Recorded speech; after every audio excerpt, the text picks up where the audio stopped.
Nous avons vu en introduction de cette UE que le cycle du carbone peut être étudié à différentes échelles de temps et d'espace. Nous nous intéressons ici aux échelles de temps long, c'est-à-dire l'échelle du million d'années ou des centaines de millions d'années, dans la dimension globale de la Terre, ou du moins sa surface, avec les compartiments définis précédemment et qui incluent l'hydrosphère, l'atmosphère, la lithosphère, la biosphère et la pédosphère.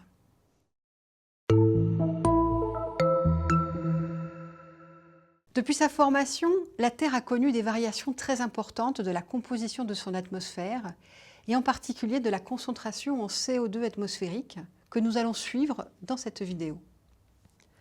Nous nous attacherons à montrer quels sont les réservoirs de carbone mis en jeu et les mécanismes qui conduisent au flux entre ces réservoirs. La composition de l'atmosphère terrestre est fortement liée aux températures et la Terre est passée au cours de son histoire de périodes de glaciation intense à des périodes très chaudes. Depuis la formation de la Terre et la mise en place de son atmosphère, la composition de celle-ci a beaucoup évolué au cours du temps. Sur la figure, le 1 représente l'atmosphère actuelle, ou du moins la concentration en CO2 atmosphérique juste avant la période industrielle. On voit donc que la teneur en CO2 de l'atmosphère a considérablement évolué depuis la première atmosphère terrestre, il y a plus de 4 milliards d'années. Autour de la courbe, la zone colorée indique la marge d'incertitude sur ces reconstitutions de l'atmosphère terrestre ancienne.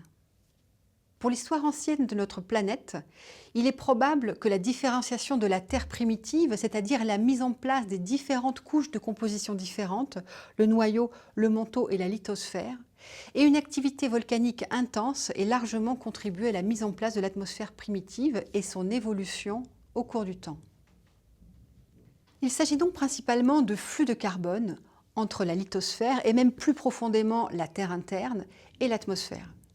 Il est important à cette échelle de temps de ne pas considérer seulement l'évolution du CO2 atmosphérique, mais de regarder également la composition en oxygène et en méthane.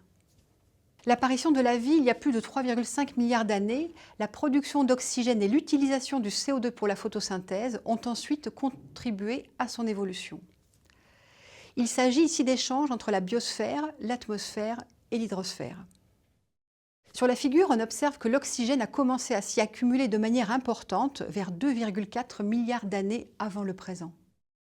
Cette période, appelée le grand événement d'oxydation de l'atmosphère terrestre, en anglais Great Oxidation Event ou GOE, serait due à sa production par l'activité importante des bactéries photosynthétiques.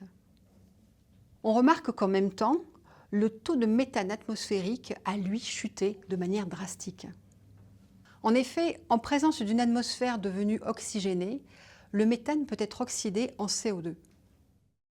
À la suite de cette baisse importante du méthane atmosphérique, qui est un gaz à effet de serre plus puissant que le CO2 encore, une grande glaciation s'est installée sur Terre. C'est la glaciation huronienne, qui aurait duré près de 300 millions d'années. Durant cette période, la Terre aurait pu être complètement recouverte de glace ou de neige. On parle de Terre boule de neige ou de la Snowball Earth. Ce grand événement se serait terminé du fait de l'accumulation au cours des années du CO2 d'origine volcanique.